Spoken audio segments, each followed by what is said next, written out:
Nakakaloka si Shelo Magno. Nakakaano kasi magandang discussion sana yon pero nag-oversimplify naman siya.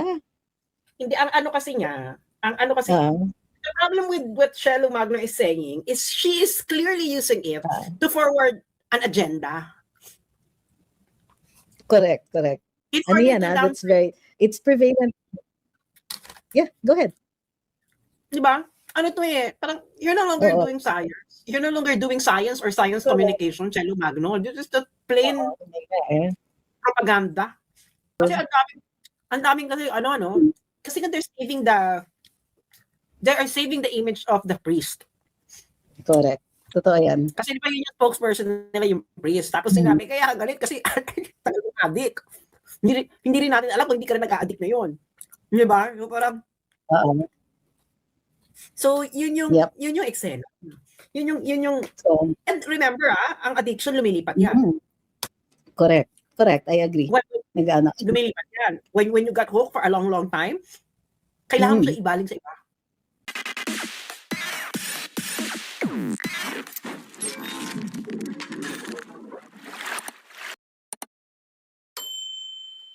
Sabi ni Ma'am Karen, I expect the worst from Magno. Sold na ako when naging kainsuka na sila at selective panagutin ang mga korap. The word Duterte erases all logic in them you can ever think of. Kahit dumaan pa sa COA si Inday, basta Duterte, illogical na yan sila. I am not surprised she defended the addict priest and releases this dishonest statement. I'm not sure if it's completely dishonest kasi it's a half-truth. It's incomplete.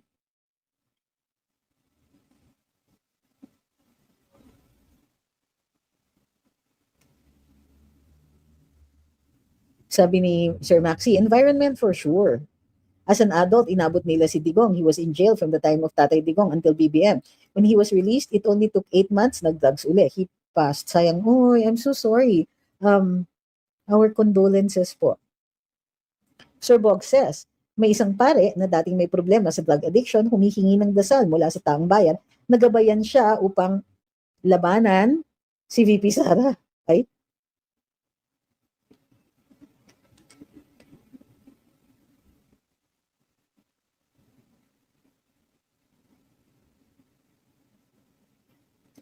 okay, sabi ni Dora the Explorer, Merry Christmas. Merry Christmas, Dora.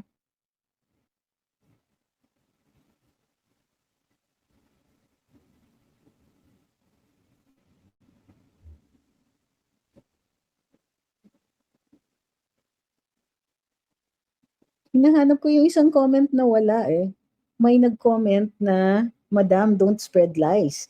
So I want to know what exactly it is I said that seems to be an untruth to you. Could you let me know? Thank you kay Jim. Hindi ko na mahanap.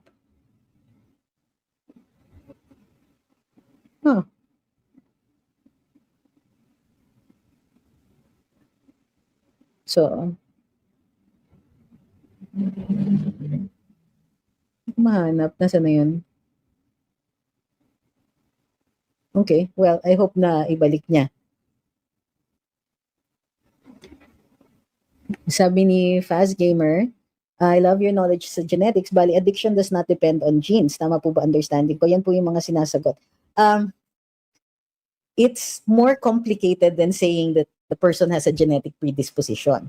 May mga tao na because of the cocktail produced in their brain, have poor impulse control, can be aggressive, predisposed towards aggression, but environment also plays a factor. Now, also, yung gene na yon, it will also depend on the kind of cocktail produced in your brain. Diba?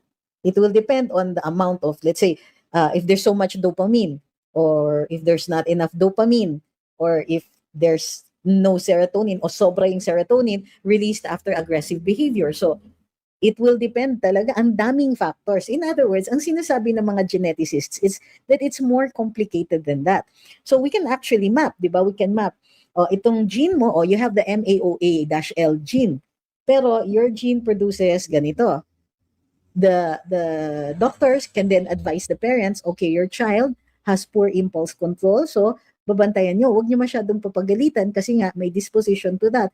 But with significant training, lots of love and care, maiintindihan niya yung consequences of giving in to that to impulses.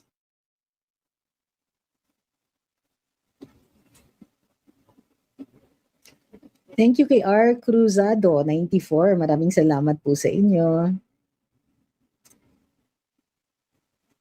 Okay, huwag pong kakalimutan, tap po tayo. Thank you kay Dion Carlo, Kapinpin. Yan. Sabi ni Ben, and addiction to power. Well, may mga ganon.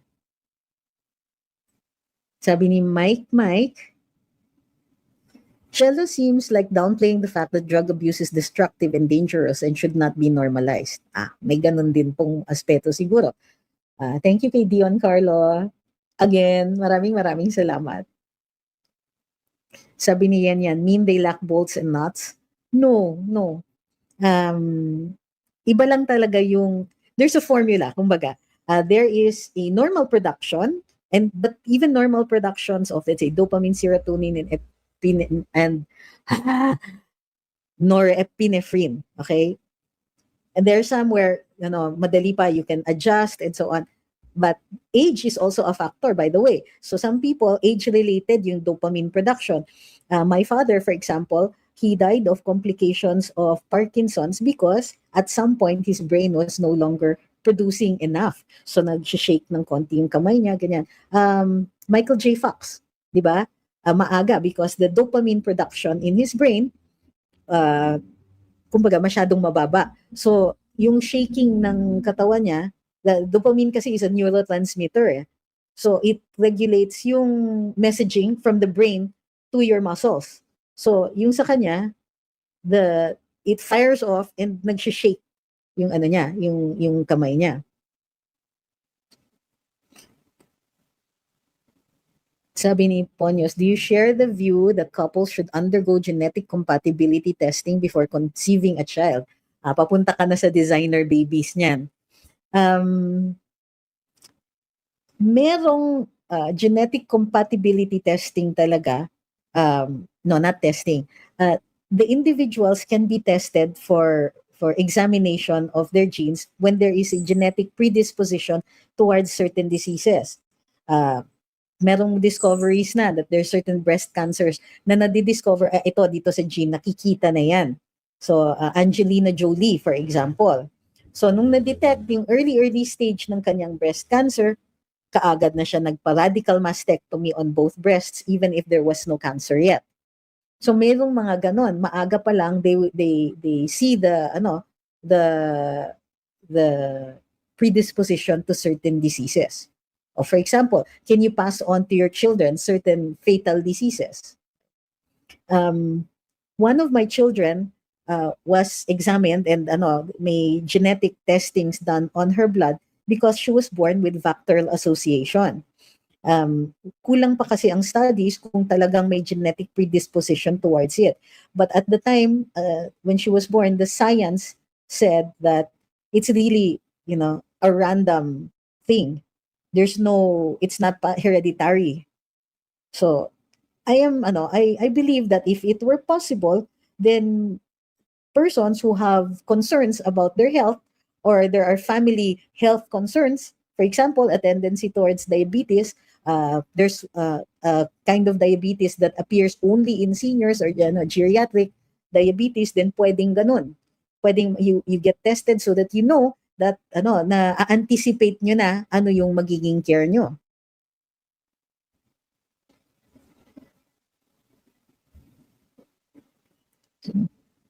With couples, I think it's still something that I have to think about. Kumbaga, jury is out on that one.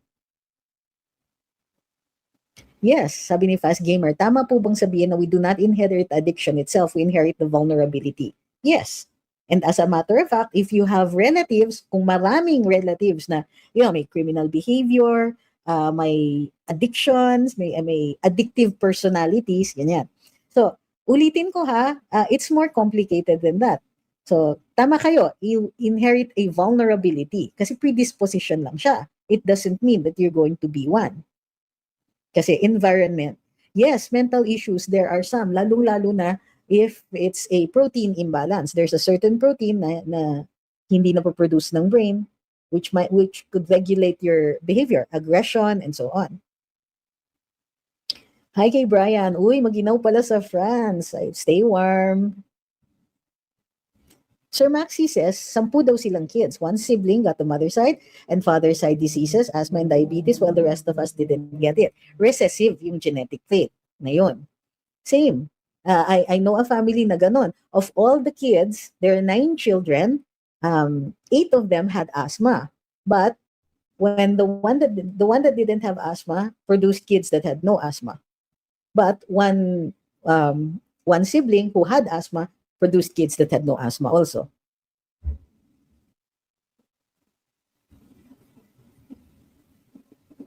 Affected din po ang hormones. Possible. Sabi ni Ma'am Karen, so case ng gene-carrying breast cancer, scientists established that fact through research. While in the case of paggamit ng drugs, maraming factors and Magno cannot just single out the gene factor. Kadalasan, choice talaga maging addict with a number of factors. I expect the worst for Magno kasi sinabi niya na yan. Good morning kay Simple Guy. At thank you kay Dion Carlo Kapimpin. Uli. Maraming salamat po. Yan.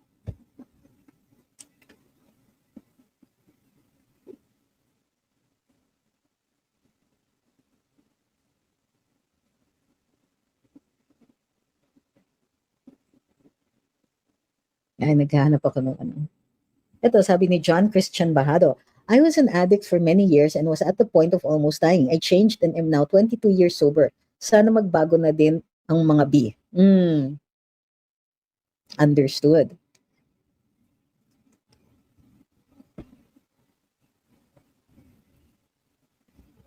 Hamsidel says, Flavio should also know that if you lose your control, like using drugs or alcohol, you are unknowingly allowing the devil to take control of your body. Alcohol from the word alcohol, meaning spirit. You are inviting someone else into your body, especially when you're under the influence of drugs. Meron ka na bang nakita na lulong sa droga na gumagawa ng maganda because he's high? Yeah, it brings out very dangerous tendencies in us.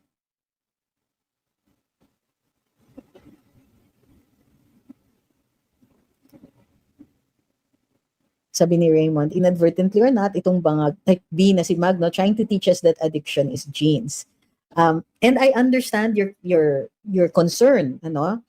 Kasi pag sinabi mo, pag ang conclusion mo is genetics ang addiction, then mas malala yung krimen na inaakusa nila kay PRRD, kay FPRD. Kasi yun nga yung sinasabi nila, it's they targeting a specific class of people, and if these people cannot help being what they are, parang racism lang yan. You target them because of their race, they can't prevent their races, their race. They cannot do anything to change that. So parang pinalalabas niya, walang magagawa. Kung yung tao pinanganak na addict na talaga yan. So yun, it's dangerous because hindi. You can be born with a tendency, but pwede ka rin namang hindi maging, you will not be an addict if you had the right environment. Yun, sabi ni Sir Jonathan, this is important, ha? Just like a serial killer mentality is a complex psychological condition. Multiple biological, social, and environmental factors contribute to that. That's why until now, so many studies are still being conducted in the medical field. Thank you, kay Jim. Kaya nga, sabi ni Jonathan, the human mind and human nature are very interesting subject matters. Sabi ni Sir Brian, kaya po dito sa France, may check-up din po ng hormones at glands like the pituitary and other accessory glands kasi affected po ang health and genetics. Parang ganun din po ang pagkakaintindi ko. Yes, you can actually get testing done, what we call genetic screening. So yung screening na yon will determine, based on your DNA, on segments of your DNA, mayroong kang predisposition towards these particular illnesses. Para sa akin, maganda yon. If right now, medyo mahal pa sa ngayon, di ba? Ewan ko, dito sa Pilipinas, I don't know if it exists, but I understand. Well, years ago, we were able to have it done. It was sent abroad, yung samples ng dugo ng anak ko. And it took like 2 or 3 months bago namin nakita yung.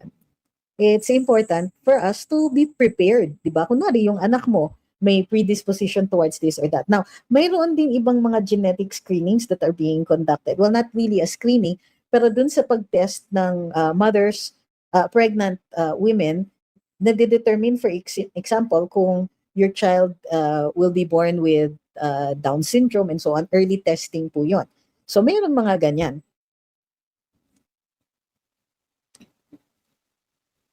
Sabi ni Ponyos, in the animal kingdom, mates are decided on performance and physical features. Inferior mates get rejected. So humans, ever since we developed currency, nag-shift na ang choices, kaya dami tuloy defects.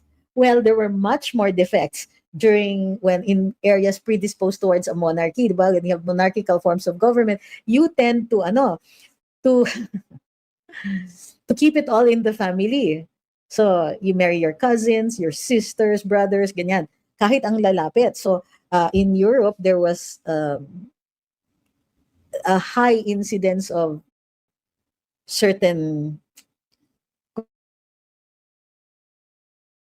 kumbaga, physical variations in certain people. Kept trying to keep power within the family. They also developed very severe physical challenges.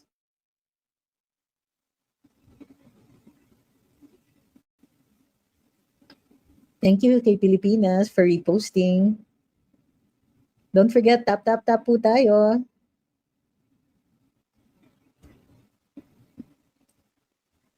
Sabi ni Faz, dito sa Middle East, pinagbabawal yung mga tests na malalaman if may Down syndrome. Kasi baka ipalaglag. Kawawa naman ng fetus, yes. Sabi ni Sir Maxi, aren't you a Lopez? Sabi niya, many Lopezes are lunatics because of keeping it in the family. Oh yes, there's one family that already produced, I think, at least one president na merong ganon.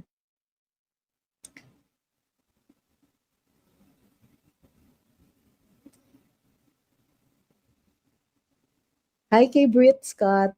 Okay, for those na bagong dating, wag pong wag pong kakalimutan, mayroon tayong The Spokes tomorrow at 8 a.m. Sabi ni Simple Guy, bakit po yung mga Down syndrome ay iisa lang po ang itsura? Well, the extra chromosome produces a gene that dictates the physical characteristics. Slanted eyes, slower movements, certain amount of body fat, yung muscles that are very difficult to tone, that are challenging to tone, ganyan. Pero hindi naman po sila lahat magkakamuka. May mga variations talaga. Like color of hair, yung eyes, although most of them maliit and slanted, di ba iba pa rin yung sizes, pero within the range of those with Down syndrome.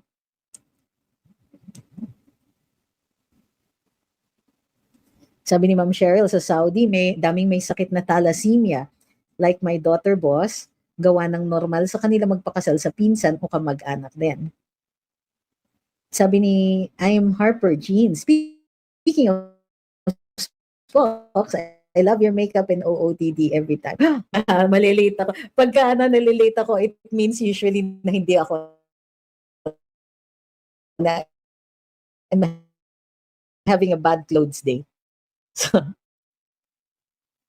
sabi ni Ma'am Karen, na ito ang pagtuunan, pagkagastosan at magpakadalubhasa. Napansin ko kay Magno, she can't handle complexities and complications. Masyadong intellectually dishonest. Ay, may ganun ba?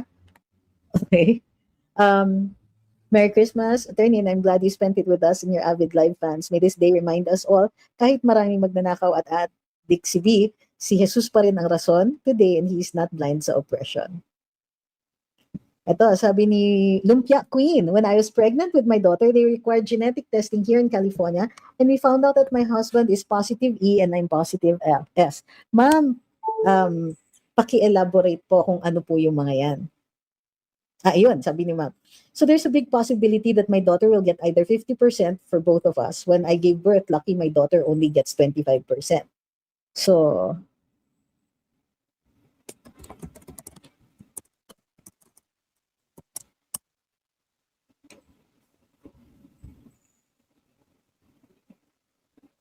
Yung blood types. Anti-E. Your baby is E positive. The anti-E in the mother's blood can cause hemolytic disease of the fetus newborn. Hi, Miss Sas. Sabi ni Sas, kaloka si Shelo. O kasi masyadong oversimplified yung kanyang statement. Sas, akyat ka?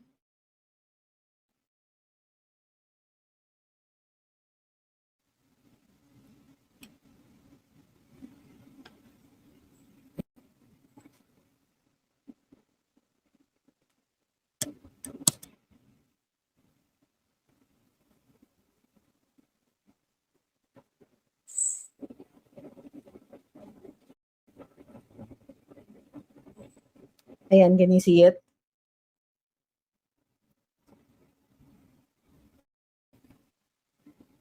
So, andito si Sas. Merry Christmas, Sas.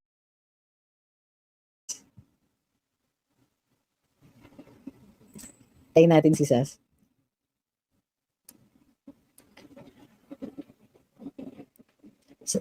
Sabi ni Ma'am Lumpia Queen, it's a genetic testing where your blood is not shaped and they're prone to infection. Every illness admit agad kahit konting fever. Yan. Dito na si Sas. Hi, Sas. Merry Christmas. Kamusta, Sa? Ito, nag-aaral. Wala namang Christmas dito. Para sa Christian word lang yan. Oo nga. So, pero ako kakasubmit ko pa lang ng requirements. So, tapos na, next sem na ulit. Oh my God! Ano pumasa ako sa Chinese exam ko. So, can you imagine, Christmas Day, Chinese exam. So, oh my God. Nakakaloka si Shelo Magno. Nakakaano, kasi magandang discussion sana yon pero nag-oversimplify naman siya. Hindi, ang ano kasi niya, the problem with what Shelo Magno is saying is she is clearly using it to forward an agenda. Correct. Ano yan, that's very, it's prevalent. Yeah, go ahead. Diba? Ano to parang you're no longer doing science. You're no longer doing science or science communication, Shelo Magno. This is the plain propaganda. Correct. Parang ano nga it actually, parang feeling ko, it's calculated to boost the case versus PRD.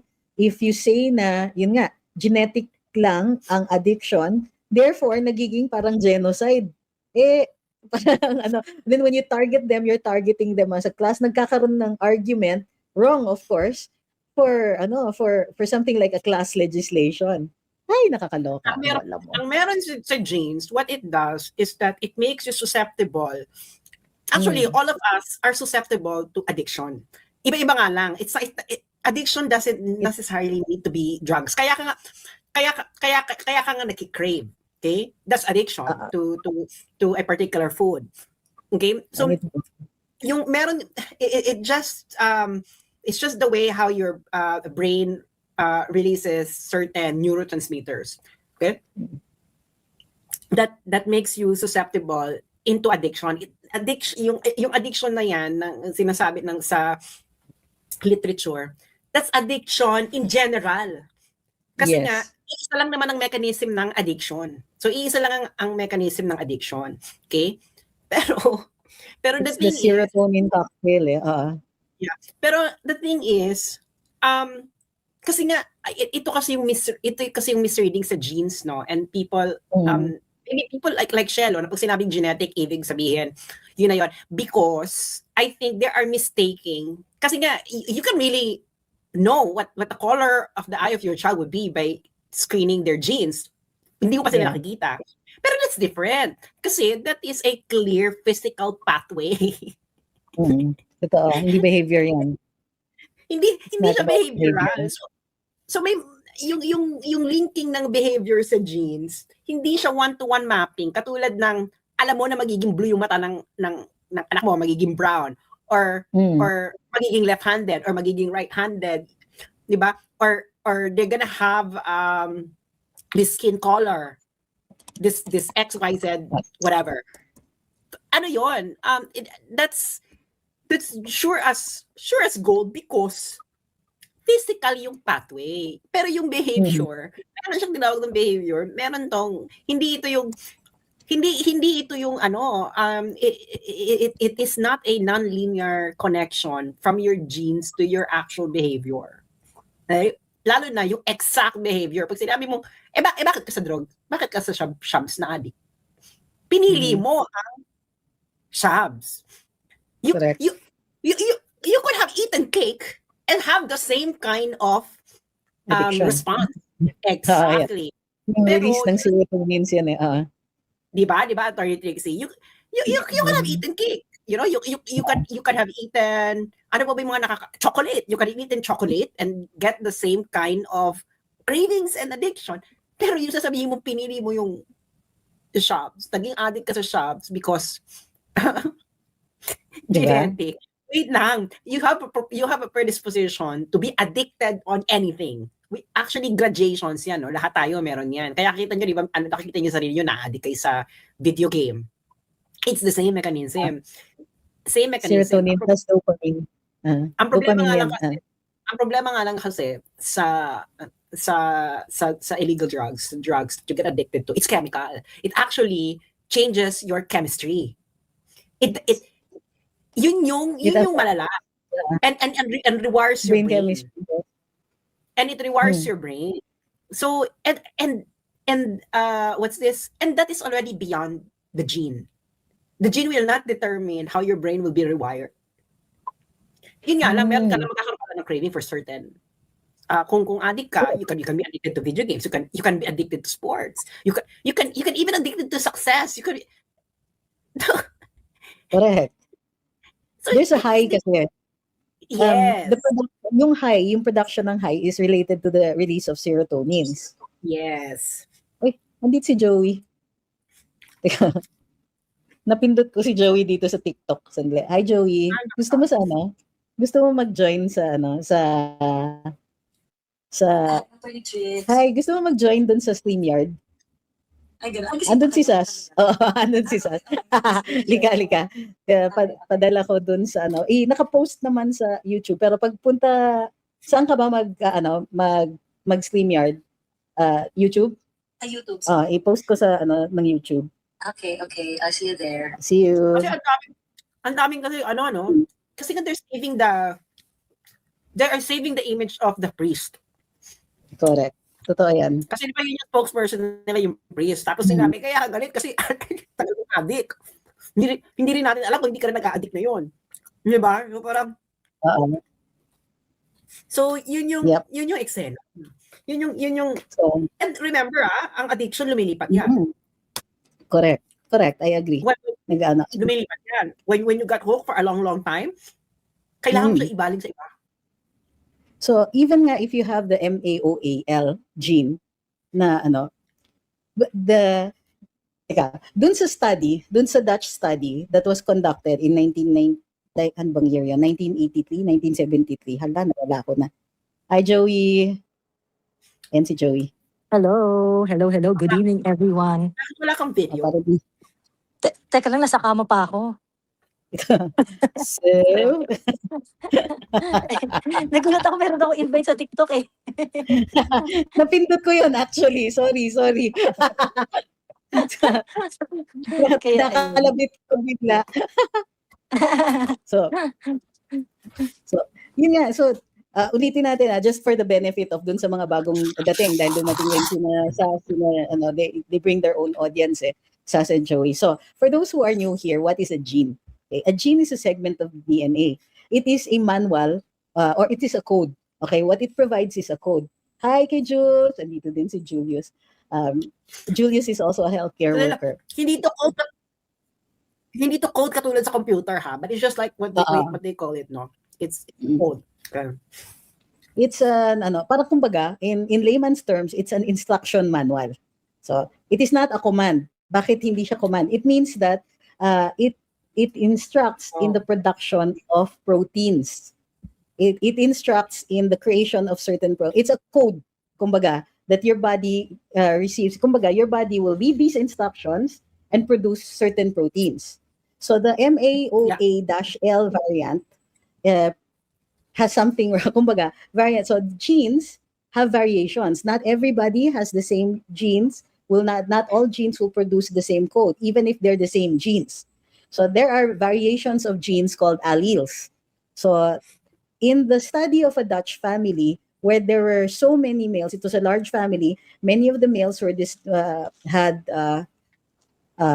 yung kumbaga aggressive behaviors, they were committing arson, rapes, and other crimes. They studied this family and they discovered the allele MAOA-L.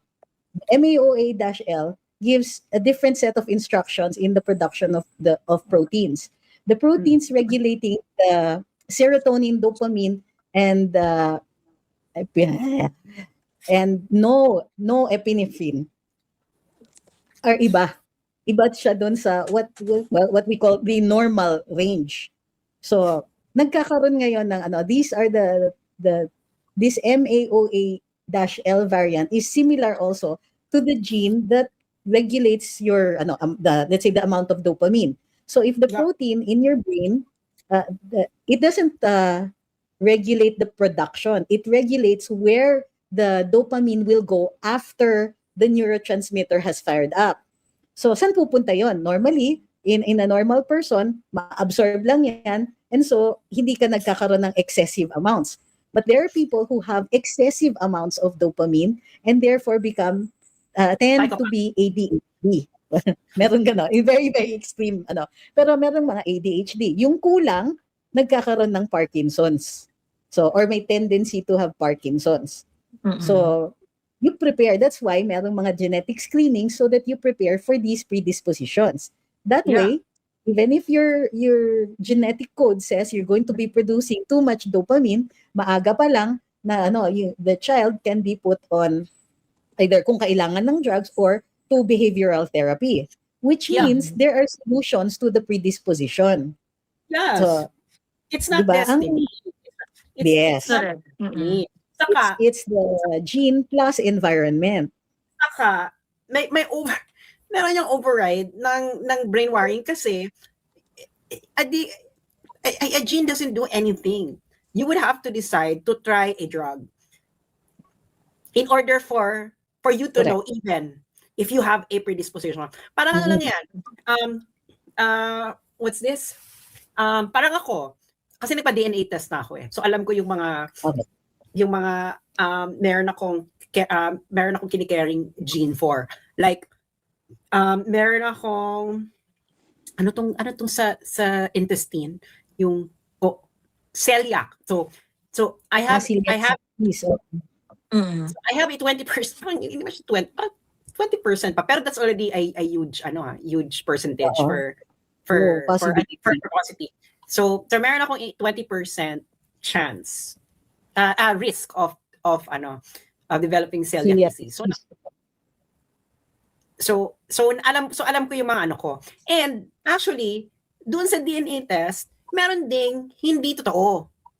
Like sabi pero kasi siya very random yung mas hindi ganun ka-dominant yung percentage. Na parang sabi I have a 50% chance of being parang 51% of being right-handed. Left-handed ako. Left-handed ka. Pero it's very close. Diba? Pero the percentages are very close. So pag inanong mo yan, is small fluctuation. Tostoin yan. So tostoin yun. Baka kung 50-50 ka, mas malaki yung chance na ambidextrous ka. Gaga. Pwede ka sa left, pwede ka sa right. Ang magde-decide kasi noon, it can be it's going to be a coin flip eh. Pag ganun kalapit yung ano. So alam ko yung mga I know already kung ano yung mga pwede kong pagdaanan. Kaya ako may mga iniingatan ako na mga food, kaya pala doon ko rin nalaman na kaya pala I cannot tolerate gluten. So isa ka dun. So pag nagbi-beer ako, I've always been like this as a child. Alam mo yung inaantok ako. Yung pala that's a sign of intolerance to gluten. Pero talaga inaantok ako na para akong alam mo yung meron akong allergic, I think it's an allergic reaction, And hindi ko alam, pero parang feeling ko lang ito lang yung normal pag lasing ka. Pero pag uminom naman ako ng wine, hindi naman ako nagkakaganon. Alam mo yun, kaya doon ko na tapos nung nagpa-DNA test ko, kaya pala. Kasi meron akong sa celiac disease. So, Oo. kasi pang gluten intolerance yun eh. Kaya noon, hindi na ako umiinom ng beer. Kasi alam ko na ayoko na i-trigger. I don't want to tempt fate. Alam mo yun? Yes. Yes. Oo. So, yung iba nga, like those with a predisposition towards breast cancer, nag-aano sila, some of the women, they choose not to have children so that they don't pass it on. So, lalo na if they might end up having female children. Yun. Yeah. Ano, Attorney Trix, no, Sas? Kasi yung argument ng mga nung nila Shelo Magno and nung mga ibang naniniwala doon sa sinabi niya, at a certain point, you cannot fight your genes when it comes to risk. Yung parang kunwari yung tendency nung katawan mo, nung genetic makeup nung angkan ninyo, na vulnerable kayo sa breast cancer, vulnerable kayo sa ganyan. Pero these are the things na ito yung mga risk na available dun sa angkan mo. Hindi, kumbaga parang yung way of life mo ma-alter siya dahil dun sa risk na meron ka. Pero may way pa rin para i-manage mo yun. You can still live your life. May way pa rin para hindi kasi nila naiintindihan. So kasi nga, ito kasi yung poor science communication during the early days, 80s, Yeah. 90s. Di ba, Attorney Trixie? Nung na-discover kasi yung genes, no, yung DNA. So lahat na, they think na pwede lang i-associate lahat. Kasi nga, the predictive, kasi nga, the ability to predict the eye color of your child. Yan. Physical madali. Madali physical kasi it's a physical connection. So meron direkta yung wiring. So ngayon, akala na ng iba nung lahat hanggang ngayon kasi kasalanan ito ng mga 80s 90s science communicators, no. And then they think everything that you do now has a direct link to your genes. Just like how the color of your eye has a direct link to your genes. Actually, hindi nga rin siya eh. Attorney Trixie eh. Kasi nagpa-DNA test ako, meron siyang, you would have parang 54% chance of your eyes is going to be brown. Brown naman talaga, brown yung eyes ko. Pero that's 54% chance. So ibig sabihin, hindi rin siya ganun ka-certain. Hindi siya certain. Okay? It's probabilistic. Okay? Ngayon, if something is probabilistic, you cannot say X depends on Y. Dahil hindi kasi hindi causal yung relationship. Ibig sabihin meron kang 54% risk. Now, this risk, in order for it to actualize at 54%, kailangan ito yung mga conditions. It needs to have an enabling condition. So, yung addiction, you can be addicted. Yeah, kung kinain mo chocolate, diyan ka na addict. That's how the mechanism work. Pero walang magsasabi na kaya ka nagshabu dahil may gene ka na for No, hindi addiction. pwede. Hindi pwede yun.